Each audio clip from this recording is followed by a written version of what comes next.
새벽 안개가 우물 입구를 덮었을 때 누군가 내 이름을 물속에 던진 듯 울림이 번졌다.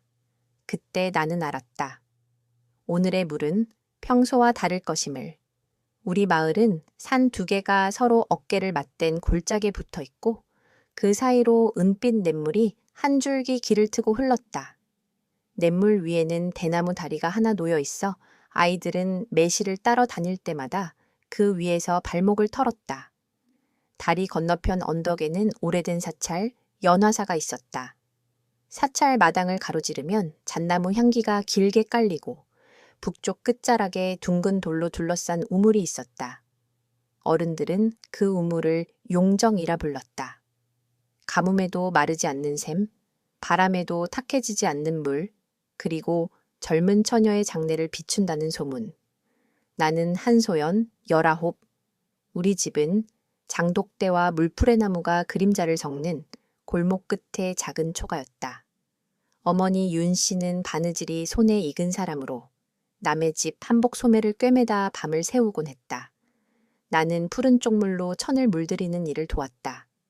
물들이는 날은 마당이 바다처럼 푸르게 물들고 손톱 사이까지 파랗게 스며들었다. 푸른 천을 짜서 가져가면 박 이장댁 며느리는 늘 값을 깎으려 했고 어머니는 말없이 고개만 끄덕였다. 그런 날이면 내 속에서 작게 그러나 집요하게 자라는 마음이 있었다. 다른 길은 없을까? 봄이 지나 여름이 무르익을 무렵부터 마을에는 묘한 소문이 흘렀다. 올해 용정이 신부를 고른대. 어느 집 굴뚝에서 처음 흘러나왔는지 모를 말이 장터를 한 바퀴 돌고 논둑을 지나 대밭까지 퍼졌다. 소문은 가지를 치며 살을 붙였다. 연화사 백중날 새벽 우물에 물을 뜬 처녀들 가운데 한 사람만이 물 위에 둥근 꽃 그림자를 얹어보게 된다는 것.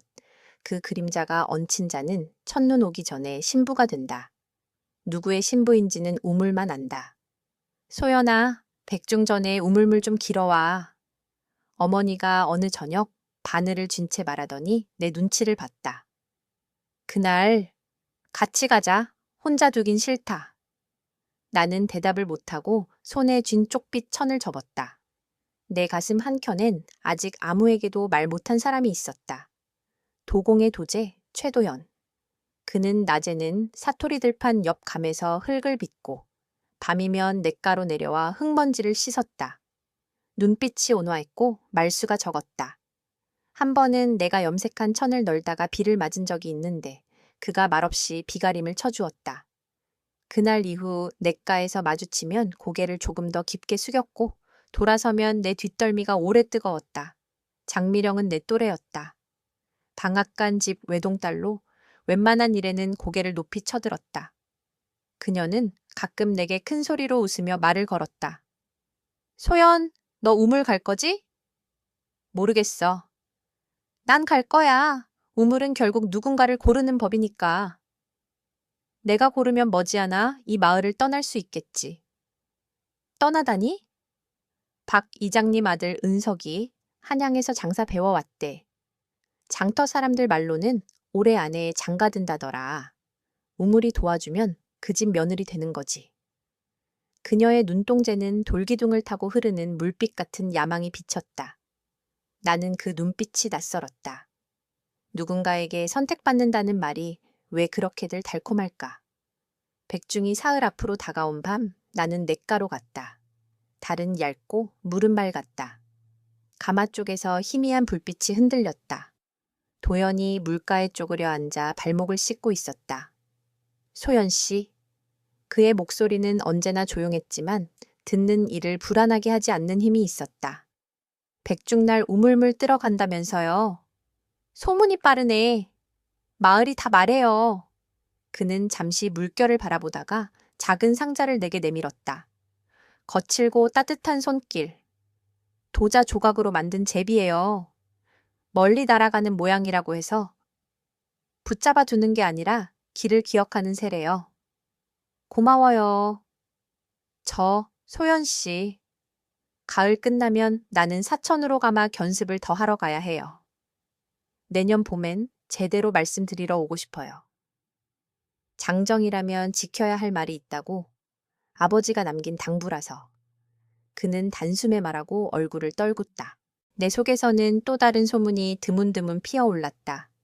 우물이 신부를 고른다는 말과 누군가가 내게 물어오는 진심 사이에서 마음이 흔들렸다. 내가? 우물이 뭘 보여주든 나는 내가 본 걸 믿을 거예요. 그가 고개를 들었다. 물 위에서 눈동자가 맞부딪혔다. 그 밤의 바람은 참기름과 소림 냄새가 섞여 오래도록 잊히지 않는 냄새가 되었다. 연화사의 새벽종은 백중날 한 번 더 울린다. 해가 뜨기 직전 가장 차갑고 얇은 소리로. 그날 나는 어머니와 함께 치마 끝을 걷고 언덕을 올랐다. 사찰 마당엔 벌써 여인들이 모여 있었다. 흰 두루마기를 걸친 현무 스님이 연꽃등을 정리하고 있었다. 스님은 말이 적은 사람으로 눈빛이 깊은 물밑처럼 조용했다. 스님, 오늘도 우물이 사람을 고른다나요? 박 이장댁 며느리가 웃으며 말을 던지자 스님은 고개만 살짝 저었다. 우물은 거울일 뿐 누가 비추느냐는 사람들의 마음에 달렸지요. 사람들은 그 말을 못 들은 채 했다.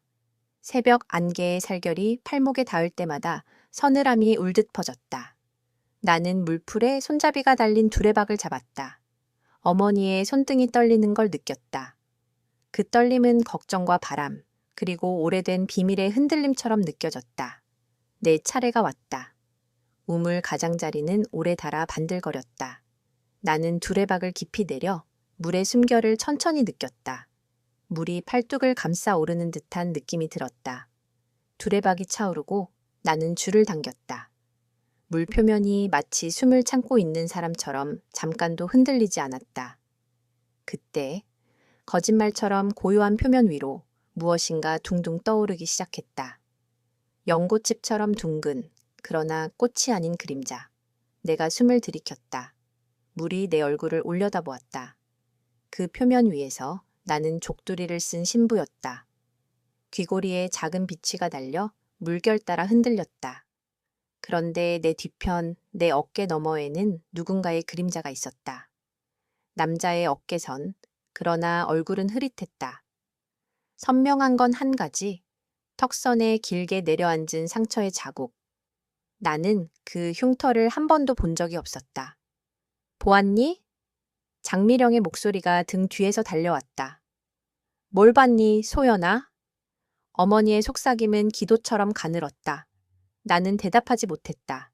혀끝이 마른 나무 껍질처럼 굳어붙었다. 두레박 가장자리에서 흰 끈이 하나 물을 머금고 오르더니 내 손목에 와 닿았다. 매듭법이 낯설었다. 절에서 등을 달 때 쓰는 아름다운 매듭, 봉황 매듭이었다. 우물이 골랐다.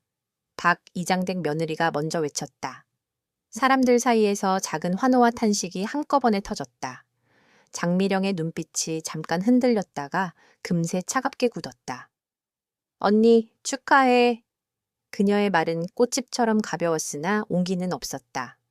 그때 현무 스님이 조용히 다가왔다. 스님의 발걸음은 물결처럼 고요했지만 그의 눈빛은 칼끝처럼 날카로웠다. 소연, 스님이 내 이름을 부르더니 내 손목에 감긴 흰 끈을 가만히 들여다보았다.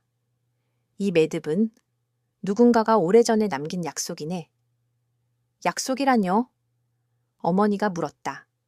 목소리가 아주 작아졌고 눈망울에 물기가 번졌다. 스님은 어머니와 나 사이를 번갈아 보았다. 너의 어머니가 젊었을 때 이 우물 앞에서 한 약속. 오늘 그 약속이 다시 올라온 거야. 어머니의 손에서 물바가지가 턱 하고 떨어졌다. 마당의 모든 소음이 한순간 멎은 듯했다. 장작 타는 냄새와 향불 냄새가 뒤섞여 코를 스쳤다. 어머니는 한 걸음 물러났다가 굳은 표정으로 입술을 깨물었다. 스님, 그건 묻힌 줄 알았는데. 스님이 조용히 고개를 저었다. 물 아래로 내려간 말들은 때를 만나 다시 떠오르지요. 오늘은 그날이네. 사람들의 시선이 우리에게 몰렸다. 누군가는 축복을 속삭였고 누군가는 혀를 찼다. 역시 윤씨 집 큰딸이란다.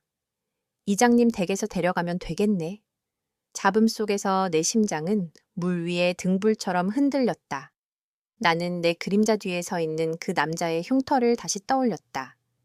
도연의 얼굴에는 그런 상처가 없다. 그렇다면 우물이 보여준 그 남자는 누구인가? 현무 스님이 마지막으로 낮게 말했다.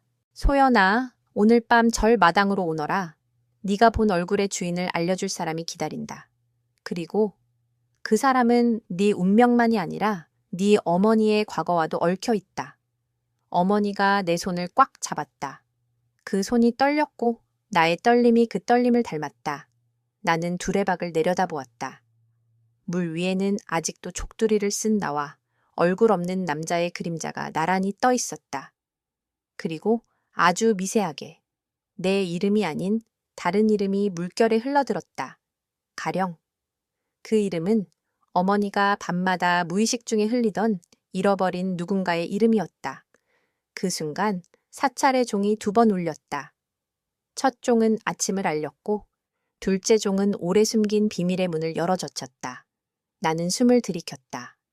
내 삶이 오늘 이후로 예전과 같을 수 없음을 알면서 달빛이 가장 가는 실로 풀릴 무렵 나는 약속한 대로 연화사로 올라갔다.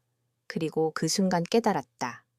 우물이 보여준 것은 미래의 신랑이 아니라 갚아야 할 이름의 빚이라는 것을.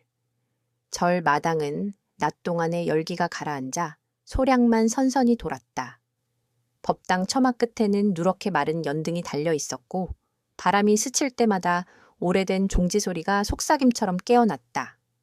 현무 스님은 등상제 손을 얹고 앉아 있었고 그 곁엔 나칙은 그러나 내가 이름 붙일 수 없었던 얼굴이 서 있었다. 턱선에 길게 내린 흉터, 바로 그 자국. 소연아. 스님이 손짓하자 사내가 한 걸음 나와 허리를 굽혔다. 박은석이라 하네. 이장님 댁 아드님? 사내는 고개를 끄덕였다. 가까이서 보니 흉터는 오래전 떨어져 생긴 듯 엷게 하얗게 아물어 있었다. 스님은 낡은 비단 주머니를 풀었다.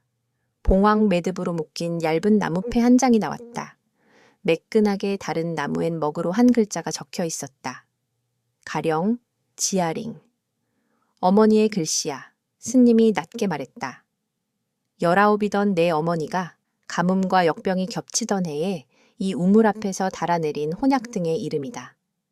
혼약등이라니요? 누군가를 얽어매려 달아 올리는 등불. 하지만 이 등은 다른 뜻이었다. 스님은 나무패의 가장자리를 엄지로 쓸었다. 그해 내 어머니에게 첫 딸이 있었다. 이름은 가령.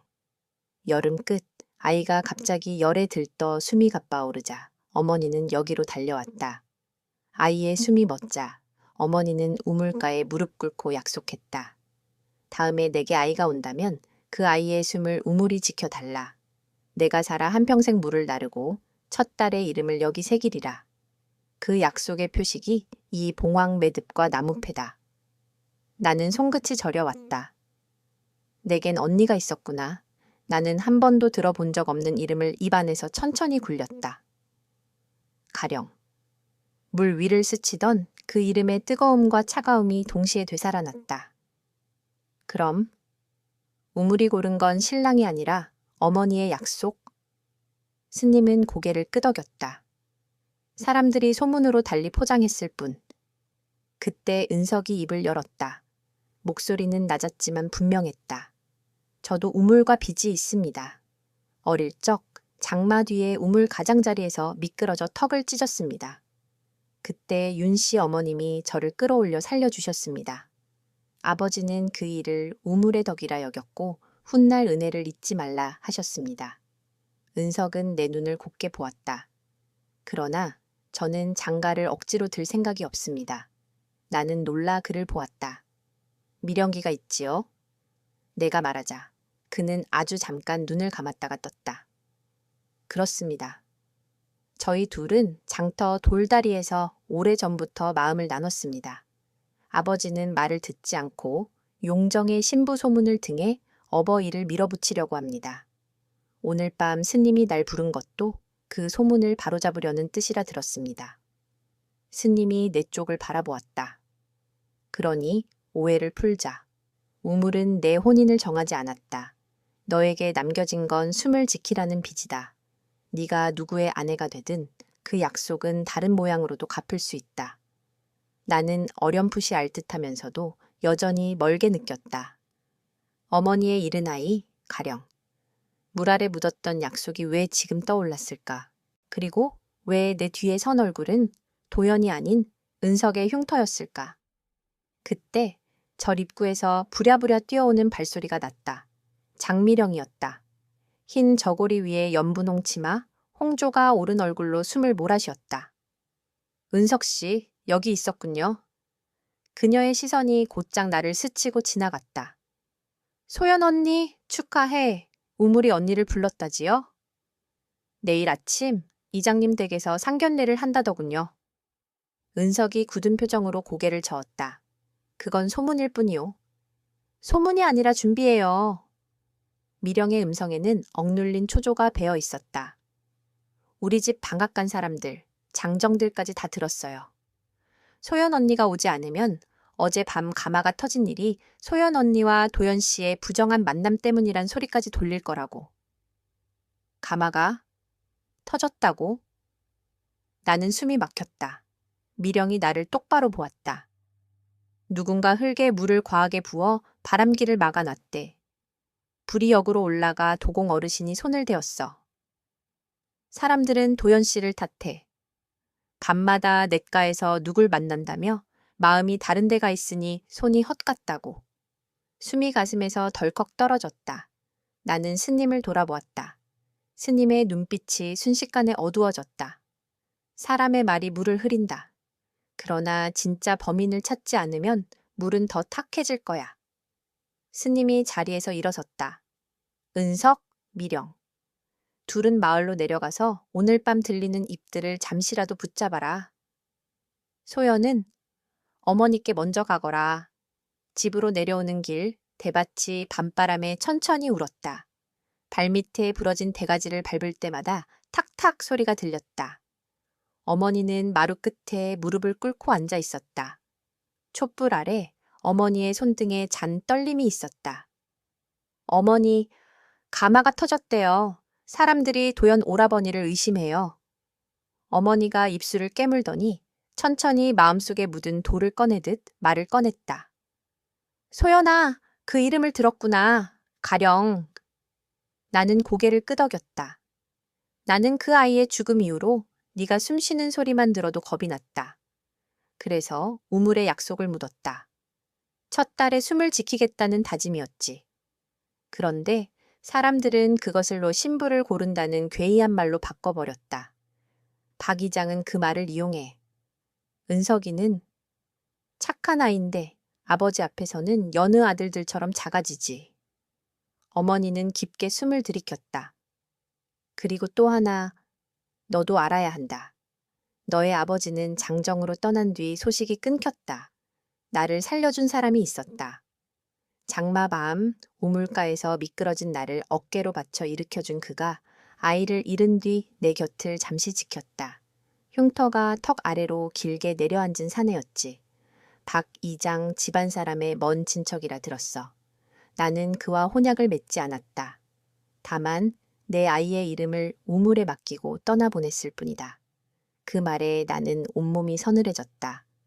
우물이 보여준 남자의 윤곽이 어머니의 과거와 겹치며 의미를 바꾸었다. 우물은 나에게 누가 데려갈 신부가 아니라 누가 너의 숨을 지킬 사람인지 묻고 있었던 건 아닐까. 그날 밤 마을은 더 시끄러워졌다. 가마가 터졌다는 소식은 논둑을 타고 퍼졌고 새벽엔 장정들이 도연을 찾으러 가마터로 몰려갔다. 나는 뜰에 서서 하늘을 올려다봤다. 별 하나가 지나가듯 떨어졌다. 바로 그때 마당문이 쾅 하고 열리며 누군가 들이닥쳤다. 피투성이도 칼도 아니었다. 젖은 흙 냄새와 재 냄새, 그리고 뜨거운 숨. 소연 씨, 도연이었다. 오른쪽 턱선 아래 얇은 불자국이 길게 그어져 있었다. 마치 물 위에서 본 그 흉터처럼. 괜찮아요? 손은? 집은 무사해요. 대신 가마주머니가 절반이나 날아갔어요. 어르신은 손을 대셨고. 그는 잠시 말을 멈추고 나를 똑바로 보았다. 사람들이 내일 아침 너를 이장집에 앉히겠다고 합니다. 그럼 나는 이 마을에서 더 이상 흙을 만질 수 없게 될지도 몰라요. 하지만 그는 허리춤에서 조심스럽게 무언가를 꺼내 내 손에 쥐어주었다. 부서진 제비 조각. 이건 다시 빚어붙이면 날아갈 수 있어요. 흙은 끊어진 데서 다시 있거든요. 나는 제비 조각을 꼭 쥐었다. 손바닥에 선명한 각이 닿았다. 그 순간 알 수 있었다. 나에게 남겨진 빚을 숨으로 갚는다는 것이 무엇인지. 누군가의 숨을 지키기 위해 누군가의 이름을 내어놓아야 할지도 모른다는 것을. 새벽 종이 멀리서 쾅 울렸다. 그 소리는 오래 묵은 결정을 흔드는 망치 같았다. 어머니가 조용히 말했다.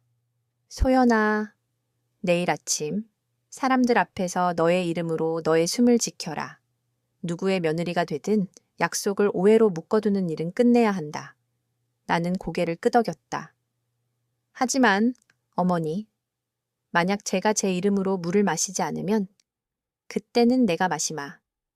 어머니가 미소를 지었지만 그 미소는 오래된 상처를 덮는 붕대 같았다. 나는 이미 물과 약속이 많다. 다음 날 연화사 마당엔 사람들이 빼곡히 모였다.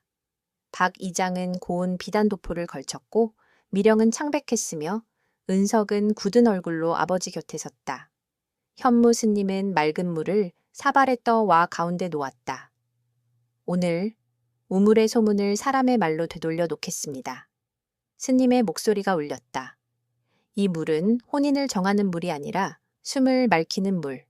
누가 누구의 숨을 지킬 것인지 각자 자기 이름으로 대답하십시오. 사람들의 시선이 내게 몰렸다. 나는 한 걸음 나섰다. 사발 속 물이 하늘을 담았다. 그 표면 위에 두 개의 얼굴이 번졌다. 하나는 은석, 턱의 흉터는 빛에 희미했고 눈빛엔 망설임이 깊었다. 다른 하나는 도연, 새벽에 생긴 불자국이 얇은 선으로 빛났다.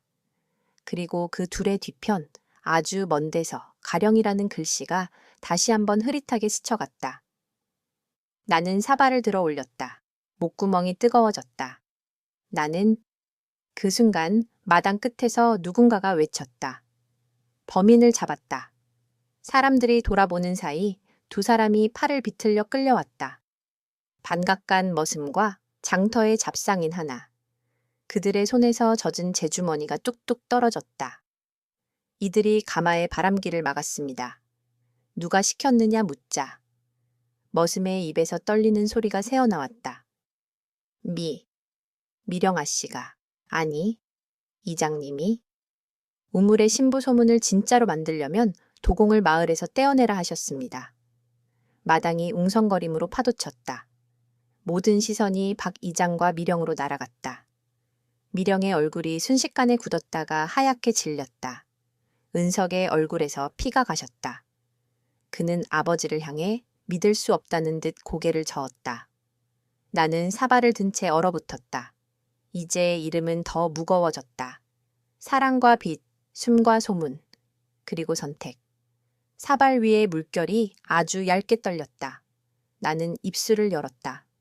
나는 내 숨으로 사발이 기울며 한 방울이 햇빛으로 번쩍였다. 떨어지는 그 한 방울 속에서 가령이라는 글씨가 마지막 빛을 내며 사라졌다. 첫 모금의 물이 목을 타고 내려갈 때 나는 알았다.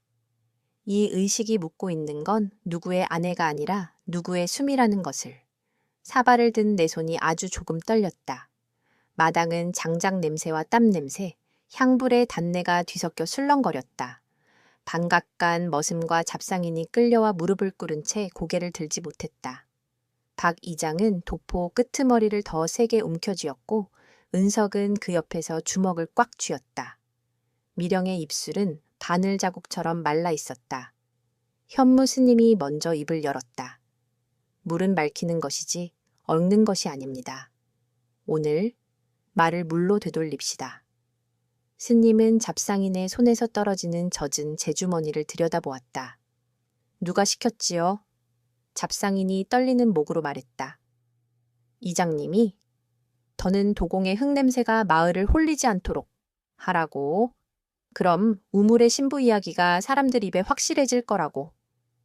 그 순간 마당의 소리가 한꺼번에 가라앉았다. 은석이 아버지를 향해 천천히 고개를 저었다. 아버지. 그 한마디에 수년 쌓인 효의 두께가 금 가는 소리가 났다. 박 이장은 얼굴을 굳힌 채 내 쪽을 보았다. 소연아, 마을을 위해 바른 선택을 해라. 네가 우리 집에 오면 이 소동은 오늘로 끝난다. 그 말 속에는 아직도 사람을 고르는 우물이 소란을 잠재울 거라는 낡은 믿음이 깃들어 있었다. 나는 사발을 가슴 높이 들어 올렸다. 표면의 하늘이 내 눈동자에 포개졌다. 거기에는 은석의 희미한 흉터와 도연의 얇은 불자국이 나란히 떠올랐다. 그리고 아주 멀리 물결의 바닥을 쓰다듬듯 가령이라는 글씨가 잠깐 빛났다.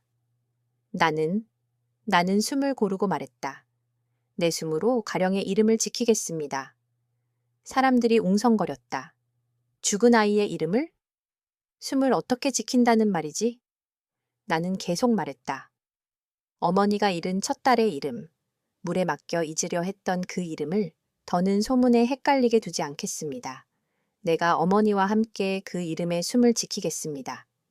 그리고 나는 사발을 둘러보며 한 모금을 더 삼켰다. 도연 오라버니의 숨도 이 마을에서 헛말로 눌리지 않게 지키겠습니다. 흙과 불의 숨, 내 숨으로 붙잡겠습니다. 박 이장이 비웃듯 콧잔등을 울렸다. 말로는 쉽지. 그때 어머니가 앞으로 나왔다. 윤 씨의 얼굴은 창백했지만 눈빛은 단단했다. 그렇지 않습니다. 어머니가 내 옆에 서서 사발을 받아들었다. 이 물은 혼인을 정하지 않습니다. 이 물은 새끼의 숨을 지키는 미음입니다. 젖 끊기 전 아기의 숨, 산모의 숨, 병든 노인의 숨. 소연이 혼자 감당하게 두지 않겠습니다. 내 약속이었으니 내가 먼저 마시지요. 어머니는 사발을 기울여 아주 작은 모금을 삼켰다. 그 동작은 낡은 살림살이를 닦듯 조심스럽고 오래 품은 죄책을 씻듯 절실했다. 저도 낮고 또렷한 목소리가 뒤에서 겹쳤다. 은석이었다. 그는 아버지 앞에서 반보 물러서더니 청색 두루마기의 끈을 풀고 바닥에 두 손을 짚었다. 아버지의 아들이기 전에 이 마을의 사내입니다. 제가 지킬 숨은 따로 있습니다. 그의 시선이 미령을 찾아갔다. 미령이 놀란 눈으로 그를 보았다. 장미령, 내 숨으로 지키겠습니다. 내가 너를 놓치지 않으려 약한 마음을 품었고 그 틈을 아버지가 이용했습니다. 하지만 너는 나쁜 사람이 아닙니다. 무릎을 꿇어도 죄가 사라지지 않듯 서 있어도 숨은 흔들립니다. 내가 가까이 서서 네 숨을 지키겠습니다. 미령의 눈에서 눈물 한 줄기가 턱을 타고 흘렀다. 그녀는 떨리는 손으로 치맛자락을 움켜쥐고 깊게 허리를 숙였다. 제가 잘못했습니다. 겁이 났고 빼앗길까 무서웠습니다. 도공 어르신이 다치게 될 줄은 저는 몰랐습니다. 벌을 받겠습니다. 현무 스님이 조용히 고개를 끄덕였다. 벌은 숨을 멈추라고 있는 게 아니라 숨을 고르게 하라고 있는 법. 오늘부터 방앗간은 사찰과 함께 겨우살이 쌀을 나누고 가마가 고쳐질 때까지 일손을 보태시오. 박 이장께서는 이장직을 내려놓으시지요.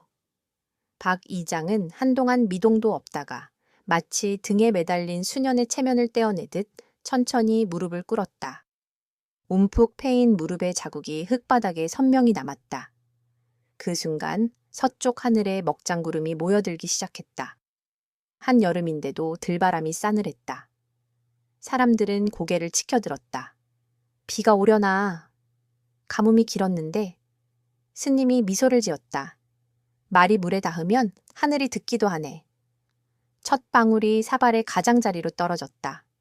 반짝 물 위에 은석과 도연의 얼굴이 흔들렸다가 맑아졌다.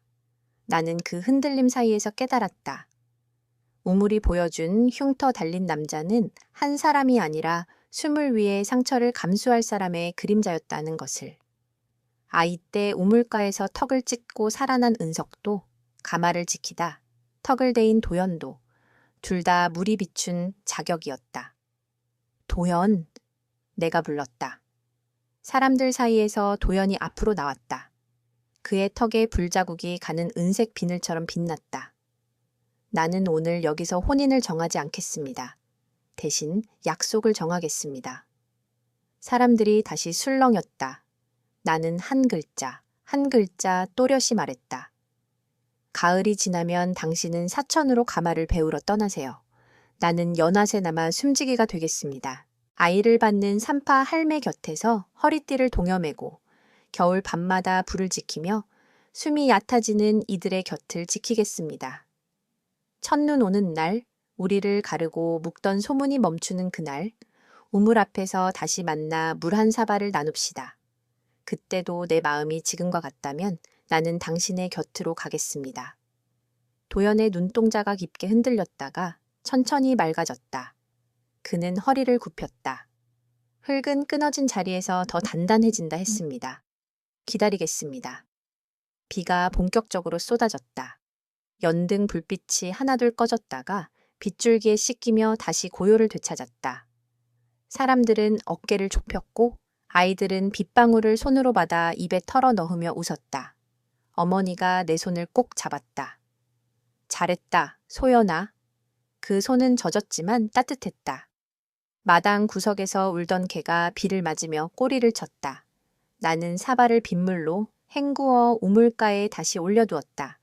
그날 이후 마을의 말길은 조금 바뀌었다. 우물은 신부를 고른다는 말 대신 우물은 숨을 기억한다는 말이 돌았다. 사찰과 방앗간은 겨우살이 쌀을 나눴고 가마는 장정들의 손으로 다시 올랐다. 박 이장은 이장직을 내놓고 논둑의 물길을 다스리는 일에 나섰다.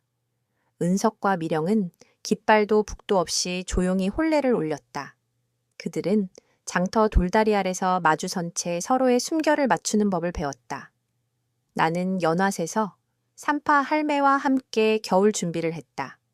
쑥을 말리고 삼시를 꼬고 젖은 나무를 마당 끝에서 말렸다. 밤이 차가워질수록 우물의 물은 더 맑아졌다. 그리고 어느 날 북쪽 하늘에 아주 조용히 눈이 내리기 시작했다. 첫눈이었다. 눈송이는 솜 같은데 달빛을 머금어 파르스름했다.